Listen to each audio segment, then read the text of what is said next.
முத்துவும் மீனாவும் ரொம்ப கஷ்டப்பட்டு உழைக்கிறத பார்த்தா அண்ணாமலைக்கு மனசுக்கு ரொம்ப கஷ்டமாகவும் வருத்தமாகவும் இருக்குது. முத்துவும் மீனாவை கூப்பிட்டு உட்கார வச்சு இங்கே அண்ணாமலை பேசவும் ஆரம்பிக்கிறாங்க. ஏப்பா, என்னால் உனக்கும் மீனாவுக்கும் ரொம்ப கஷ்டமா அப்படின்னு சொல்லி கேட்க, அப்பா அதெல்லாம் எங்களுக்கு என்னப்பா கஷ்டம், எங்களுக்கு அதில் எந்த கஷ்டமும் இல்லை. நிச்சயமாக நாங்கள் அந்த கடனை அடைப்போன்ற நம்பிக்கை மட்டும்தான் எங்களுக்கு இருக்குது. இப்போதைக்கு நாங்கள் இந்த சிந்தனைக்காக மட்டுமே தான்ப்பா ஓடிக்கிட்டு இருக்கோம். ஒரு நாள் நாம் நிச்சயமாக எல்லாரும் சந்தோஷமாக வாழுவோன்ற நம்பிக்கை எனக்கு இருக்குப்பான்னு அண்ணாமலை கிட்ட முத்து சொல்ல, உங்கள் நல்ல மனசுக்கு நீங்கள் 2 பேரும் ரொம்ப நல்லா இருக்கணும் அப்படின்னு அண்ணாமலை சொல்லிட்டு உள்ளே போயிடுறாங்க. முத்துவும் மீனாவும் கிளம்பி ரூம்குள்ளே போகிறவங்க. அப்போ ரொம்ப பாவம் மீனான முத்து மீனா கிட்ட சொல்ல, மீனாவும் நானும் அதே தாங்க யோசித்தேன். சீக்கிரமாக மாமாவுக்காகவாது இந்த கடனை அடைச்சி அவரை இந்த பிரச்சனையிலேருந்து மீட்டு கொண்டு வரணுங்க.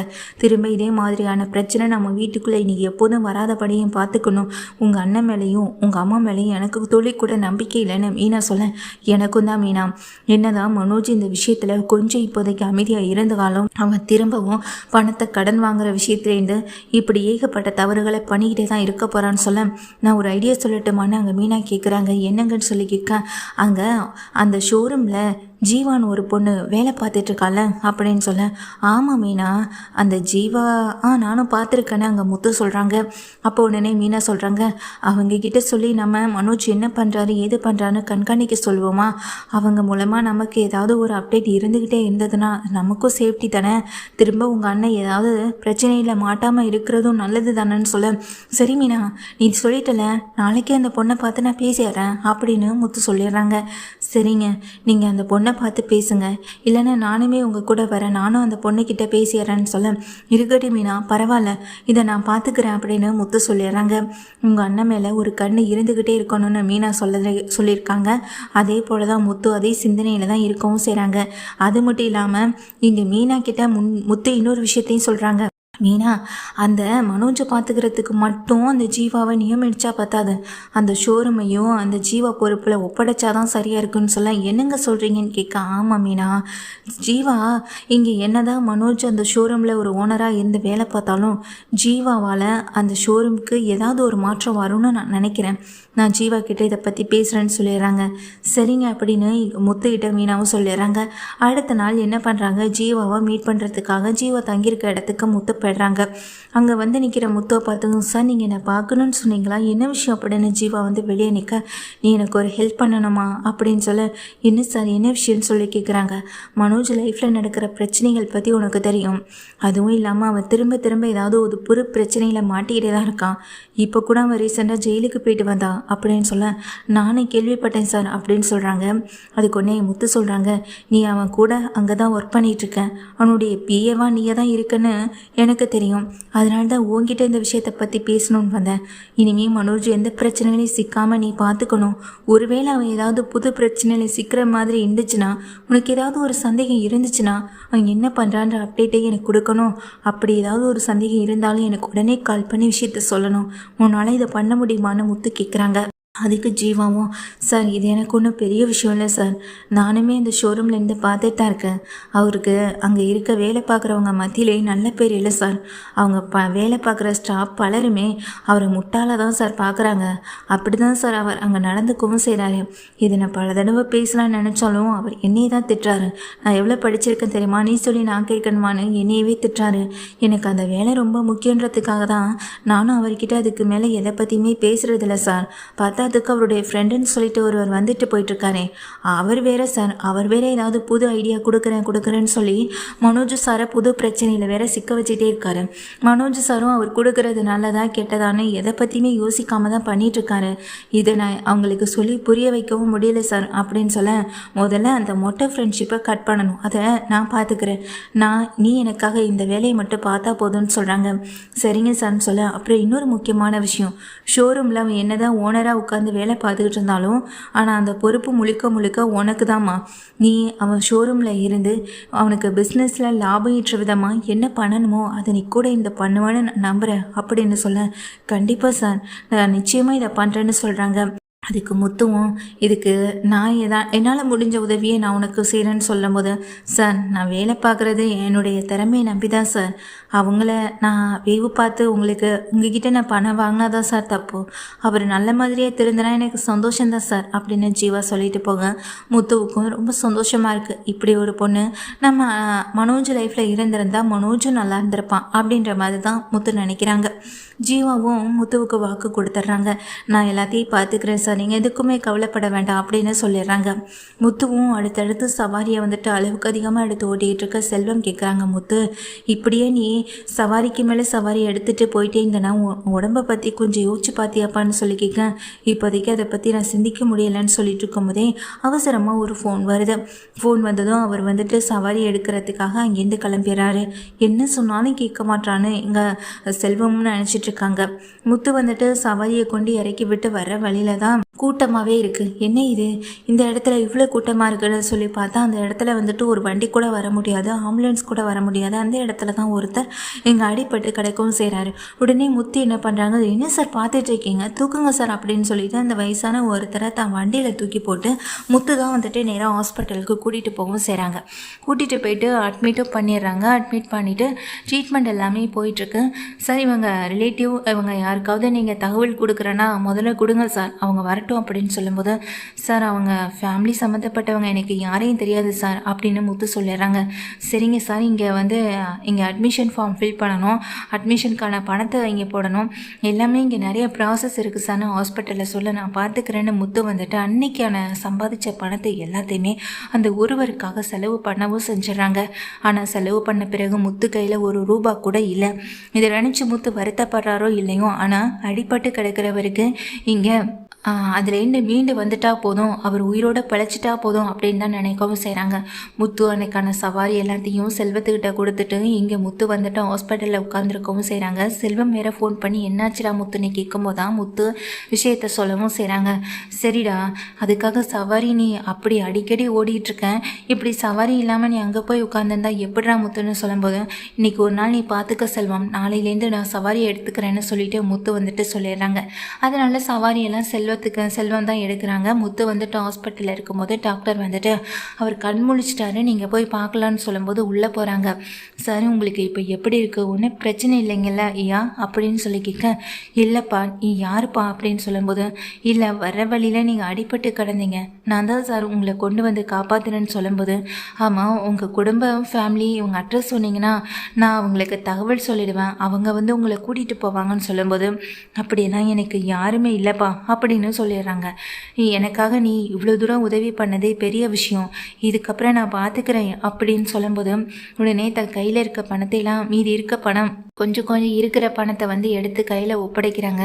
நீங்கள் எதை பற்றியும் கவலைப்படாதீங்க ஐயா, நாளைக்கு நான் உங்களை வந்து இதே ஹாஸ்பிட்டலில் பார்க்குறேன் அப்படின்னு சொல்லிட்டு செலவுக்கு இதை வச்சுக்கோங்க அப்படின்னு சொல்லிட்டு நர்ஸை பார்த்துட்டு இவங்களுக்கு என்ன தேவையோ அதை நீங்கள் வாங்கி கொடுத்து பார்த்துக்கோங்க, நாளைக்கு நான் வந்து பார்க்குறேன்னு முத்து சொல்லிட்டு அங்கேருந்து கிளம்பி போயிடுறாங்க. அப்புறம் பார்த்தா அன்றைக்கி வீட்டுக்கு போனதுக்கு பிறகு மீனா கிட்ட நடந்த விஷயத்த சொல்லும்போது, மீனா இதை கேட்டதும் என்னங்க சொல்கிறீங்க, இப்போ அவர் எப்படி இருக்காரு, அவருக்கு ஒன்றும் பிரச்சனை இல்லைன்னு மீனா கேட்க, இல்லை மீனா அவருக்கு இப்போ எந்த பிரச்சனையும் இல்லை, நல்லா இருக்காரு, நல்லா ஆயிட்டாரு. அதுக்கு பிறகுதான் எனக்கே இங்கே மனசுக்கே நிம்மதியாக இருந்துச்சு. பாவம் இந்த வயசான காலத்தில் அவரை கூட இருந்து கூட பார்த்துக்காம யாருமே இல்லாமல் இப்படி ரோட்டில் அடிபட்டு கிடக்கிறத பார்க்கும்போது எனக்கு அவ்வளோ வருத்தமாக இருந்தது. நம்மளால் முடிஞ்ச அவரை கூட்டிகிட்டு வந்து பார்த்துக்கலாம், ஆனால் இந்த வீட்டில் தான் அவரை கூட்டிகிட்டு வந்து வச்சுக்க முடியாதே. ஏற்கனவே ஒரு வயசான பாட்டிக்கும் அந்த தாத்தாவுக்கும் உதவி செய்ய போய் இந்த வீட்டில் அம்மா கிட்டே நம்ம திட்டு வாங்கினதெல்லாம் தெரியும். ஆனால் அதுக்காக அம்மா திட்டுறாங்கன்னு நம்மளால் உதவி செய்யாமலும் இருக்க முடியாது. நாளைக்கு அவரை நல்ல ஹோமில் கொண்டுட்டு நான் சேர்க்கலான்னு இருக்க மீனா அப்படின்னு சொல்லும்போது, சரிங்க நீங்கள் நல்லதான் பண்ணியிருக்கீங்க, நானும் உங்கள் கூட வரட்டுமா, அவரை பார்க்கணும் போல இருக்குன்னு சொல்ல, இல்லை மீனா ஏற்கனவே கொஞ்சம் செலவு அதிகமாகிடுச்சு, நீயும் உன்னுடைய பிஸ்னஸை விட்டுட்டு இதுக்காக ஓடி வர வேணாம், நான் என்ன எதுன்னு நான் பார்த்துக்கிறேன் வேணான்னு சொல்ல, சரிங்க நீங்கள் அதே நினச்சி கவலைப்பட்டு இருக்க வேணாம், நாம் ஒரு உயிரை காப்பாற்றுறதுக்கு தானே பணத்தை செலவு பண்ணோன்னு சொல்ல, ஆமாம் மீனா நான் அதை பற்றியெல்லாம் நினச்சி கவலைப்படலை, அவருக்கு சரியாயிடுச்சுன்னா போதும்னு நினச்சிட்ருக்கேன் அப்படின்னு மீனா கிட்ட முத்துவும் சொல்கிறாங்க. முத்துவும் மீனாவும் பேசிக்கிட்டு இருக்க இந்த விஷயத்தை கேட்ட எங்கள் அண்ணாமலைக்கு சந்தோஷமாக இருக்குது. யார் கைவிட்டாலும் தான் மகனும் மருமகளும் தன்னை கைவிட மாட்டாங்கன்ற ஒரு நம்பிக்கையோட கொஞ்சம் கண் கலங்கியபடி சிரித்த மாதிரி உள்ளே போகிறாங்க எங்கள் அண்ணாமலையும் ரொம்பக்குள்ள.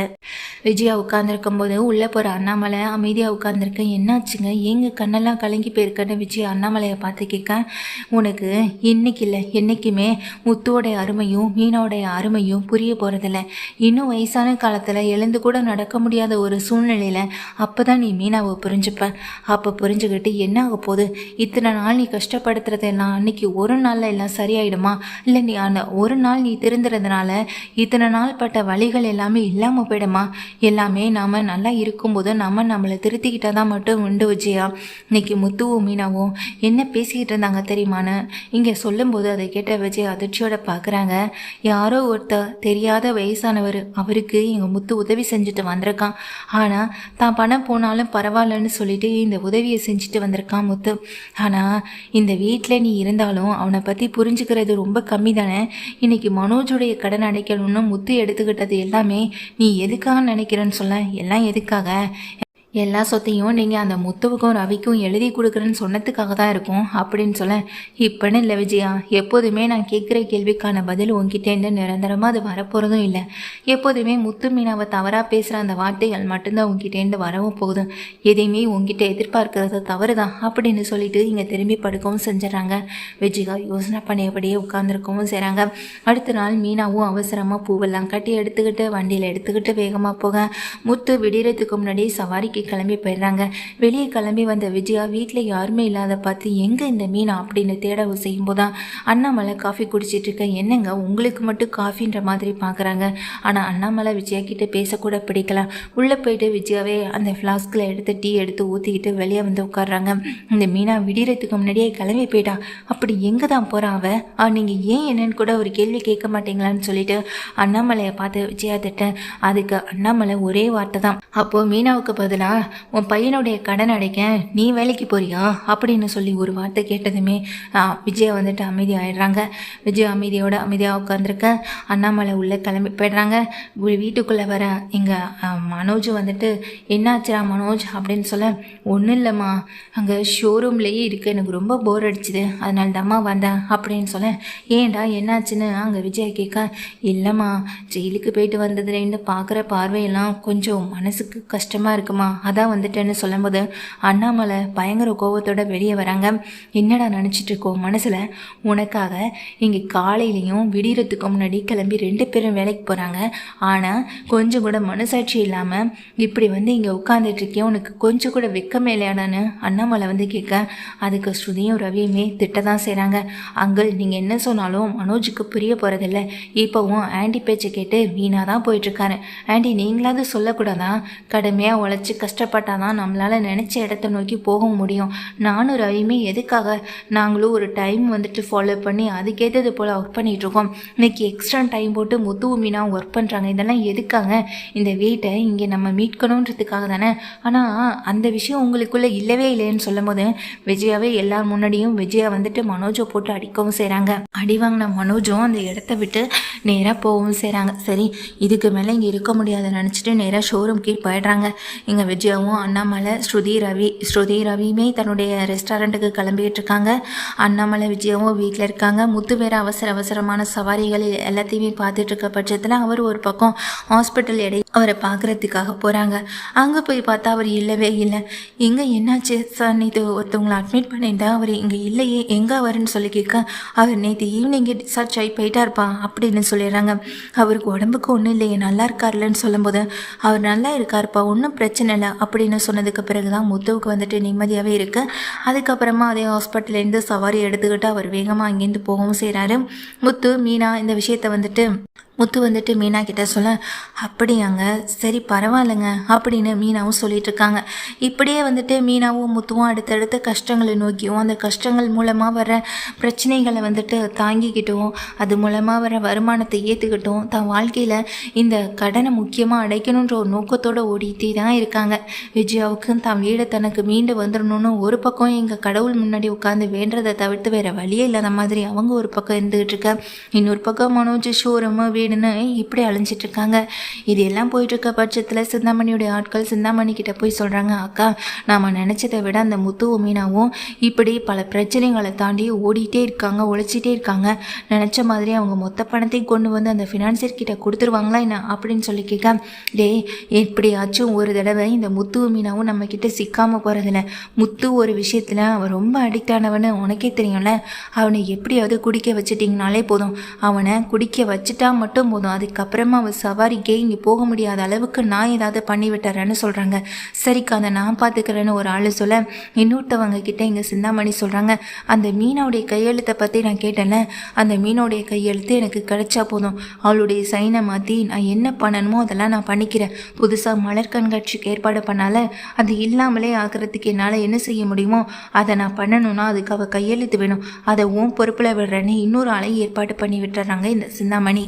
சிந்தாமணி சொன்னது போல் 2 பேருமே வந்துட்டு ஏதாவது ஒரு வகையில் முயற்சி பண்ணுறாங்க. ஆனால் முத்துக்கு என்னதான் எவ்வளோ ஆசைகள் இருந்தாலும் அதை கட்டுப்படுத்தி ஓடுறதுக்கு காரணமே இங்கே அந்த கடனை அடைக்கணும், அப்பாவை வந்துட்டு தலை நிமிர வைக்கணும் அப்படின்ற ஒரு நோக்கத்துக்காக மட்டும்தான். இப்படி ஏகப்பட்ட பிரச்சனைகள் முத்துவுக்கும் மீனாவுக்கும் சிந்தாமணி ஏதாவது ஒரு வகையில் கொடுத்துட்டே தான் இருக்காங்க. மீனா இங்கே மனோஜ் மாதிரி எந்த இடத்துல முட்டாள்தனமாக இருந்துடக்கூடாதுன்றதை மைண்டில் வச்சுக்கிட்டு யார் எந்த கையெழுத்து கேட்டாலும் அது ப்ராப்பராக உண்மையாக இப்படி எல்லாத்தையும் தெரிஞ்சுக்கிட்ட பிறகு தான் சைன் பண்ணணுன்ற ஒரு முடிவில் இருக்காங்க. முத்து இங்கே யார் இங்கே ஒரு காஃபி டீ இதெல்லாம் குடிக்கிறதுக்கே செலவாகும்னு நினைக்கிறவங்க நிச்சயமாக தண்ணி அடிக்கக்கூட மாட்டாங்க. இது மீனாவுக்கு தெரிஞ்ச விஷயந்தான். இப்படி எல்லாத்தையுமே மீறி இவங்க 2 பேரும் உழைச்சிட்டே இருக்காங்களேன்ற ஒரு பயமும் பதட்டமும் சிந்தாமணிக்குள்ளே வரவும் செய்த சிந்தாமணி அந்த ஃபினான்சியர் கிட்ட சொல்கிறாங்க, அந்த முத்துவுக்கு மீனாவுக்கு பிரச்சனையை கொடுக்க ஏற்பாடு பண்ணேன். ஆனால் அதுலேயும் என்னால் ஜெயிக்க முடியலை. மனோஜ் மூலமாக பிரச்சனையை கொடுக்கணும்னு நினச்சேன். ஆனால் அந்த மீனா என்னையவே மிரட்டி இருக்க வச்சுட்டான். அதனால் இந்த தடவை இதை விட்டுறக்கூடாது. அந்த முத்து மீனா உங்ககிட்ட பணம் கொண்டு வந்து கொடுக்கக்கூடாது. பத்திரத்தை நீங்கள் அவள் கையில் ஒப்படைக்கவே கூடாது. அதுக்கு என்ன வழியோ அதை நீங்கள் செஞ்சு தான் ஆகணும் அப்படின்னு சிந்தாமணி வந்துட்டு சொல்லவும் செஞ்சிடறாங்க. இதனால் ஃபினான்சியர் என்ன பண்ணுறாங்க, கொஞ்ச நாள்லேயே அவங்க வீட்டுக்கு போகிறாங்க. சார் எனக்கு அவசரமாக பணம் தேவைப்படுது சார், 3 மாதம் டைம் கொடுத்தேன் சார், என்னால் அவ்வளோ டைம்லாம் உங்களுக்கு கொடுத்துருக்கக்கூடாதுன்னு எனக்கு தோணுது. 10 லட்சம் பணத்தை கொடுத்துட்டீங்க, மீதி பணம் எனக்கு உடனே வந்து சேரணும் சார். ஒன்று நீங்கள் எங்களுக்கு பணத்தை கொடுங்க, இல்லையா இந்த வீட்டை நான் வந்துட்டு ஏலத்துக்கு விடுறது தான் எனக்கு இருக்க ஒரே வழி அப்படின்னு சொல்ல, ஏன்னா அன்னைக்கு ஒன்று பேசுனீங்க இன்றைக்கி ஒன்று பேசுகிறீங்களேன்னு அங்கே வந்து ஸ்ருதியும் கேட்குறாங்க. நான் அன்னைக்கு பேசினதாமா இன்றைக்கும் பேசுகிறேன். 1 மாதம் தான் டைம் கொடுத்தேன், நீங்கள் 3 மாதம் கேட்டதுனால மட்டும்தான் நான் 3 மாதம் டைம் கொடுத்தேன். ஆனால் எனக்கு இப்போ அவசரமாக பணம் தேவைப்படுது. 1 மாதத்துக்கு மேலே ஆயிடுச்சு, இந்த 2 மாதம் தான் இருக்குது. இந்த 1 மாதத்துக்குள்ளே எனக்கு பணம் உடனே வந்து ஆகணும் அப்படின்னு சொல்லும்போது இதை கேட்ட வீட்டில் இருக்க அத்தனை பேரும் அதிர்ந்து போய் தான் இருக்காங்க. முத்துவுக்கும் மீனாவுக்கும் அடுத்து என்ன பண்ண போகிறோன்னு தெரியாத ஒரு வழி மட்டுமே தான் ஓடிட்டு இருக்கவும் செய்தேன். முத்து மீனா இந்த பிரச்சனையில் மாட்டி சிக்கி தவிக்கவும் செய்கிறாங்க. அப்போ தான் முத்து மீனா இப்படி எல்லாருமே அதிர்ச்சியோடு இருக்கும்போது வந்திருக்க ஆட்கள் எல்லாரும் எல்லா பெட்டி படுக்கையும் தூக்கி வெளியே விசையை நிறுத்திடானே இங்கே நின்றுட்டுருக்க முத்து வந்துட்டு எல்லாருமே தடுத்து நிறுத்தவும் செய்கிறாங்க.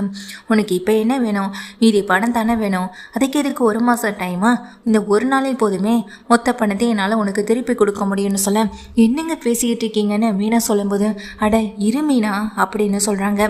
மீனா உடனே இங்கே முத்துவை பார்க்க முத்துவும் இங்கே மீனா கிட்ட அப்போ தான் முழு விஷயத்த சொல்கிறாங்க. அன்றைக்கி ஒரு வயசானவரை காப்பாற்றினேன்னு சொன்னல மீனா அப்படின்னு சொல்ல, ஆமாம் அப்படின்னு சொல்கிறாங்க. அவருக்கு யாருமே இல்லைன்னு சொல்லலை மீனா அப்படின்னு சொல்ல, ஆமாம் அப்படின்னு அதுக்கும் மீனா சொல்கிறாங்க. அவரை காப்பாற்றி விட்டது தானே உனக்கு தெரியும். அடுத்த நாள் நான் அவரை போய் பார்க்கும்போது இல்லைன்னு அங்கே ஹாஸ்பிட்டலில் சொல்லிட்டாங்க. சரி அவரை பார்க்கவே முடியாதுன்னு சொல்லிட்டு நானும் வெளியே கிளம்பி வந்தேன். ஒரு சவாரியை விட்டுட்டு வரும்போது தான் அவரை நான் வழியில் பார்த்தேன். பார்த்ததுமே அவரும் என்னை பார்த்துட்டு வண்டியில் ஏறினார். அதுக்கப்புறம் தான் அவரை பற்றின விஷயங்கள் எல்லாத்தையும் நான் தெரிஞ்சுக்கிட்டேன். இங்கே என்னங்க ஐயா இங்கே போயிட்டு வந்தீங்களேன்னு சொல்லி கேட்கும்போது அப்போ தான் அவர் என்கிட்ட விஷயத்த சொன்னார். இல்லைப்பா இன்றைக்கி தான் இங்கே நிலம் விற்கிறதுக்காக ஆட்கள் வரதா சொல்லியிருந்தாங்க, அதனால தான் ஹாஸ்பிட்டல்லேருந்து உடனே டிஸ்சார்ஜ் ஆகி வந்துட்டேன். மற்றபடி ஒன்றும் இல்லைப்பா, நீ எனக்கு எவ்வளோ பெரிய உதவியை பண்ணியிருக்கேன், என்னை காப்பாற்றிருக்கேன். ஆனால் உனக்கு நான் ஏதாவது ஒன்று செய்யணும், ஆனால் என்னால் எதையுமே எதையுமே செய்ய முடியாதே அப்படின்ற மாதிரி சொன்னார். ஐயா எனக்கு அதெல்லாம் எதுவும் வேணாம், எதையும் எதிர்பார்த்தலாம் நான் உதவி செய்யலை அப்படின்னு சொல்லும்போது, சரிப்பா நீ எதையும் எதிர்பார்க்க மாட்ட, உன்னை பற்றி நானும் தெரிஞ்சுக்கிட்டேன், நீ ரொம்ப நல்லவன்னு எனக்கும் நல்லா தெரியும் அப்படின்னு அவர் சொல்லவும் செஞ்சுருக்காரு. அதுக்கு முத்துவும் இங்கே வண்டியை நிறுத்திட்டு உங்களுக்கு என்ன உதவி வேணும் அப்படின்னு சொல்லி கேட்க, இங்கே என்னோட ஒரு நிலம் ஒன்று இருக்குது, எனக்கு வாரிசுன்னு சொல்லிக்க யாரும் இல்லை, என்னுடைய சொத்தை அனுபவிக்கிறதுக்கு யாரும் இல்லை, அந்த நிலத்தை விற்று அனாத ஆசிரமத்துக்கும் கஷ்டப்படுறவங்களுக்கும் கொடுக்கலான்னு தான் நினச்சேன். ஆனால் அந்த நிலத்தை இப்போதைக்கு என்னால் விற்க முடியல, நீ மட்டும் அந்த நிலத்தை அதிக ரேட்டுக்கு எனக்கு விற்று கொடுத்துட்டேன்னா அந்த நிலத்தில் வர பாதி அமௌண்ட்டு நான் உனக்கு தரேன்னு சொன்னார். ஆனால் எனக்கு அதெல்லாம் எதுவுமே வேண்டான்னு தான் சொன்ன மீனா. ஆனால் அவர் தான் அதை கேட்கவே இல்லை. அந்த நிலத்தை விற்கிறதுக்காகவும் அந்த நிலத்தை விற்று அவருக்கு உதவி செய்யணுன்ற ஒரு நோக்கத்துக்காகவும் சவாரி வர்றவங்க போகிறவங்க கிட்ட அந்த இடத்த பற்றி நான் பேசி வச்சுருந்தேன். அப்படி பேசி வச்சதுல தான் அந்த இடம் மெயின் ரோட்டுக்கு அருகாமையில் இருந்ததுனால அதனுடைய விலை பல மடங்கு அதிகமாயிருக்கு. அது அந்த முதியவருக்கு தெரியலை. வயசானவர் அவரை ஏமாற்றி பல பேர் அந்த இடத்த வாங்கணும்னு நினச்சிருக்காங்க. அதில் முக்கியமானவங்க யார் தெரியுமா? அந்த சிந்தாமணி அடி மாட்டு விலைக்கு அந்த இடத்த கேட்கும்போது தான் சிந்தாமணிக்கிட்ட அந்த இடத்த கொடுக்கக்கூடாதுன்ற ஒரு முடிவோட வரவும் செஞ்சுருக்காரு. அப்போ தான் அந்த சிந்தாமணி அவருக்கு தான் கேட்குறதுக்கு ஆளே இல்லைங்க, அதனால தான் அவரை அடித்து போட்டுட்டு வண்டியில் அங்கேருந்து எஸ்கேப் செஞ்சிருக்கான். ஆனால் கடைசியில் நான் காப்பாற்றி விட்டுட்டேன் மீனா. அதுக்கப்புறம் தான் எனக்கு அவர்கிட்ட இந்த விஷயமெல்லாம் சொல்லியே எனக்கு தெரிய வந்தது. அப்புறம் அந்த இடம் வந்துட்டு நான் சவாரி வந்தவங்க போனவங்கன்னு எல்லார்கிட்டையும் அந்த இடத்த பற்றி பேசும்போது ஒருத்தர் அப்பார்ட்மெண்ட் காட்டணும்னு அந்த இடத்த விலைக்கு வாங்கணும்னு சொல்லிட்டு இருந்தார். எல்லாத்தையும் பேசி முடித்து அப்பார்ட்மெண்ட் கட்டுறதுக்காக அவர் அந்த இடத்த வாங்கவும் செஞ்சுட்டாரு மீனா அப்படின்னு சொல்ல, என்னங்க சொல்கிறீங்கன்னு கேட்க, இந்த விஷயத்தை பற்றி வீட்டில் யார்கிட்டையும் சொல்லலையேன்னு கேட்கும்போது, எப்படி மீனா இந்த விஷயத்த வீட்டில் பேசுகிற மாதிரி இருக்கு, எதை பற்றி பேசினாலும் இந்த வீட்டிலேருந்து சின்னமணிக்கு அதுக்கு ஏதாவது ஒரு விஷயம் போயிட்டே தானே இருக்கு. அதனால தான் என்னால் இந்த வீட்டில் இந்த விஷயத்தை வந்துட்டு பேசவும் முடியலை. அதுவும் இல்லாமல் இதை பற்றி பேசுகிறதுக்கு எதுவும் இல்லைன்னு தான் மீனா தோணுச்சு. அவர்கிட்ட இவர் வாங்கின விலையை விட பல மடங்கு அதிகமாக அந்த நிலத்தை வந்துட்டு விற்று கொடுக்கவும் செஞ்சாச்சு. அதனால் அவர் எனக்கு கமிஷனாக கொடுத்த பணம் தான் மீனா இந்த 30 லட்ச ரூபா அப்படின்னு சொல்கிறாங்க. என்னங்க சொல்கிறீங்க, 30 லட்ச ரூபா பணமான்னு சொல்லி கேட்க, ஆமாம் மீனா, 30 லட்ச பணத்தையும் என் கைக்கு கொடுக்கணும்னு அவர் ரொம்ப விருப்பப்பட்டார். ஆனால் அந்த பணத்தை நான் விரும்பி ஏற்றுக்கவும் இல்லை. அதனால் அந்த பணத்தை என்னுடைய அக்கௌண்ட்டில் போடவும் செஞ்சுட்டாரு. இப்போ அந்த பணம் முழுக்க என்னுடைய அக்கௌண்ட்டில் தான் மீனா இருக்கேன் அப்படின்னு சொல்ல, மீனா கிட்ட இதை வந்துட்டு கேட்டதும் முத்து இந்த விஷயத்த சொன்னதும் வீட்டில் இருக்க அத்தனை பேரும் சந்தோஷப்பட, இதை ஏன்டா இத்தனை நாள் சொல்லலைன்னு அண்ணாமலை கேட்குறாங்க. அப்பா பணம் அப்படி இப்படின்னு அவங்க கைக்கு வரவே ரொம்ப நாள் ஆயிடுச்சு. அவர் அந்த பணத்தை இன்னைக்கு தான்ப்பா என்னுடைய அக்கௌண்ட்டில் போட்டு விட்டார், இன்னைக்கு தான்ப்பா என்னுடைய அக்கௌண்ட்டுக்கு அதை ட்ரான்ஸ்ஃபர் ஆகவும் செஞ்சுருக்குன்னு சொல்லும்போது வந்து நிற்கிற ஃபினான்சியருக்கு பெரிய அதிர்ச்சியாக கொடுக்குற விதமாக இருக்குது. நீ கேட்ட பணம் முழுக்க என்கிட்ட இருக்குது, இன்றைக்கே என்னால் இந்த பணத்தை உங்ககிட்ட கொடுக்கவும் முடியும், ஒரு நிமிஷம் அப்படின்னு சொல்லிட்டு முத்து தன்னுடைய பேலன்ஸ் வந்துட்டு காட்டவும் செய்கிறாங்க. அதை வாங்கி பார்த்த ஃபினான்சியரால் எதுவுமே பேச முடியலை. என்ன அப்படின்னு சொல்லும்போது, ஒரு நிமிஷம் நான் ஃபோன் பேசிட்டு வரேன்னு சொல்ல, என்ன அந்த சிந்தாமணி கிட்ட போயிட்டு நடந்த விஷயத்தை பற்றி சொல்ல போறியா என்ன? இங்கே பார், உனக்கு தேவை பணம், எனக்கு தேவை எங்கள் வீட்டை பாத்திரம், கொடுத்தா உன்னால் இந்த இடத்த விட்டு போக முடியும், இல்லைனா இதே இடத்துல உன்னை என்ன வேணாலும் என்னால் செய்ய முடியும்னு முத்து மிரட்டும் போது அங்கே நிற்கிற அந்த ஃபினான்சியருக்கு கொஞ்சம் பயமும் பதட்டமும் கூடுதலாகவே தொத்திக்கவும் செய்தேன். உடனே ஃபினான்சியரை பார்த்துட்டு, இந்த பணத்தை இப்போவே உன்னுடைய அக்கௌண்ட்டுக்கு என்னால் போடவும் முடியும் அப்படின்னு சொல்லிட்டு முத்து என்ன பண்ணுறாங்க, இந்த அக்கௌண்ட்டுக்கு வந்துட்டு ட்ரான்ஸ்ஃபர் பண்ணுறதுக்கு முயற்சி பண்ணிகிட்ருக்காங்க. ஒரு பக்கம் அதை பற்றின வேலைகள் எல்லாமே போயிட்டுருக்கேன். இப்போ எங்கள் வீட்டு பத்திரம் எங்கள் கைக்கு கிடைக்குமா இல்லை கிடைக்காதான்னு சொல்லிட்டு பார்க்க, அது வேறு வழி இல்லை, இந்த இடத்த விட்டு போகணும், முத்து கையில் சிக்கிக்கக்கூடாது, அதனால் வீட்டு பத்திரத்தை முத்து கையில் ஒப்படைக்கவும் செய்கிறாங்க. பணம் எல்லாமே உன்னுடைய அக்கௌண்ட்டுக்கு வந்துடுச்சு, இதுக்கப்புறமா இந்த வீட்டை பற்றின தொந்தரவுன்னு எதையுமே நீ செய்யக்கூடாது, இந்த இடத்த விட்டு என் கண்ணை முன்னாடி நீ வீட்டை விட்டு வெளியே போன்னு சொல்லி விரட்டி விடவும் செஞ்சுறாங்க. அந்த ஃபினான்சியரும் அங்கேருந்து அடி வாங்காத குறையா அந்த இடத்த விட்டு தப்பிச்சு போக முயற்சி பண்ணி ஓடவும் செஞ்சிடறாங்க. முத்துவும் மீனாவும் இங்கே அண்ணாமலையை பார்க்க, அண்ணாமலை முகத்தில் இப்போ தான் சந்தோஷமும் கூடுதலாகவும் தெரிய செய்கிறோம். இதை பார்த்த முத்துவுக்கு மீனாவுக்கு இப்போ தான் நிம்மதியாகவும் இருக்கு.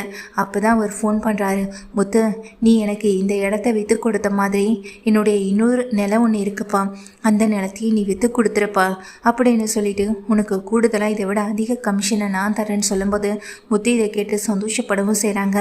சந்தோஷம் மட்டும் இல்லை, நியாயமான நேர்மையான ஒருத்தவங்களுக்கு விற்று கொடுக்கும் போது தான் அதுக்கான மனநிறைவும் எங்கள் முத்துவுக்கு கிடைக்க செய்யுது. நீங்கள் எதை பற்றியும் கவலைப்பட வேண்டாம், இதை நான் பார்த்துக்கிறேன்னு முத்து சொல்கிறாங்க. ஏன்னா எனக்கு உதவி செய்ய யாருமே வரல. என்னுடைய பணத்தை ஆட்டையை போடணும், என்னுடைய இடத்த மொத்தமாக எடுத்து மொத்த இடத்தையும் பணத்தை மாற்றிக்கணும்னு நினச்சவங்க தான் அதிக பேர். ஆனால் அதில் நீ வித்தியாசப்பட்டவன், நேர்மையானவன், நேர்மையாக உழைக்கிறவன்.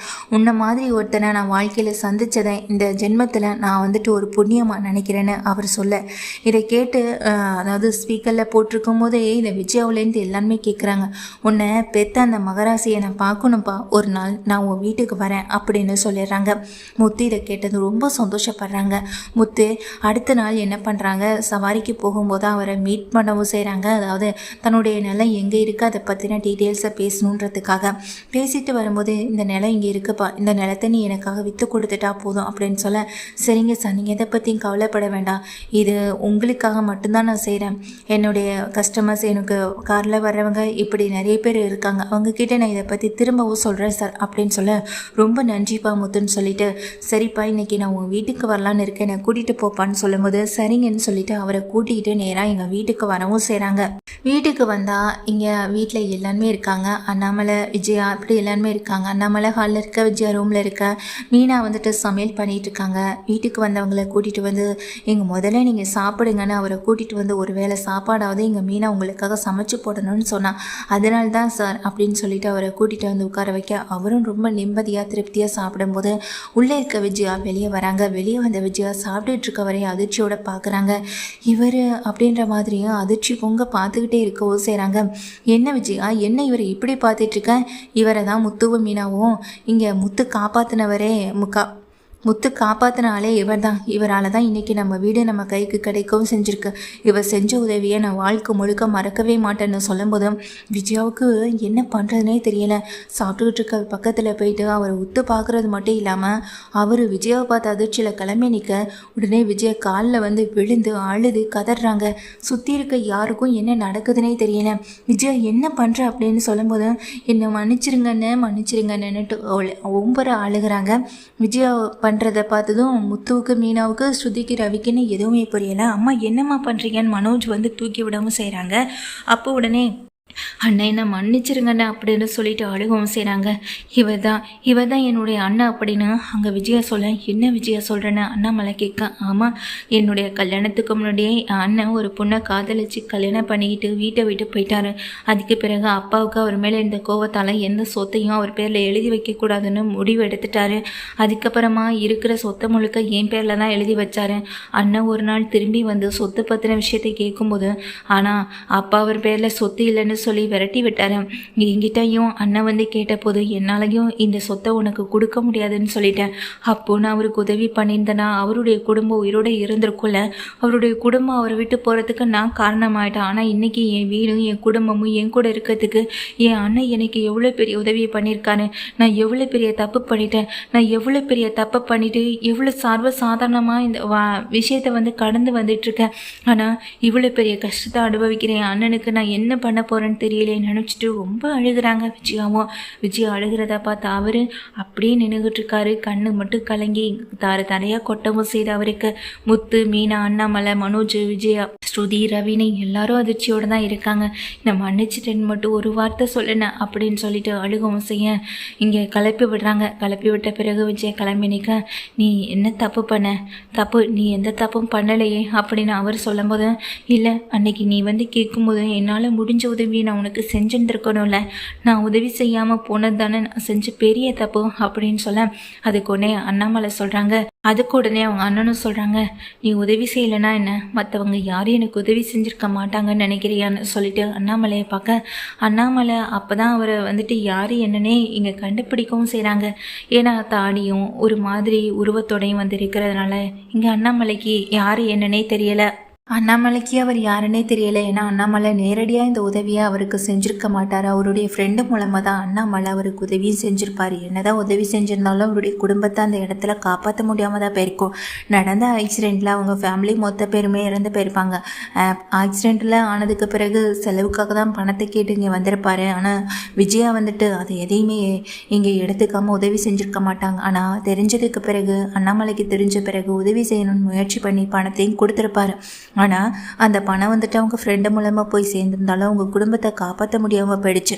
அதுக்கு பிறகு பல வருஷம் கழித்து இப்போ தான் அவர் வந்துட்டு முத்துவை மீட் பண்ணி முத்துக்கிட்ட இந்த மாதிரியான ஒரு கான்ட்ராக்ட் விஷயத்தை கொடுத்து செய்ய சொன்னதுக்கு காரணமே அண்ணாமலை ஒரு காலத்தில் செஞ்ச உதவி தான். இது எல்லாத்தையும் தெரிஞ்ச பிறகு அண்ணாமலை கட்டிப்பிடிச்சு கண்கலங்க விஜயை கதறி கதறி அழுகிறாங்க. காலில் விழுந்து மன்னிச்சிருன்னு சொல்லிட்டு அழுகவும் செய்கிறாங்க.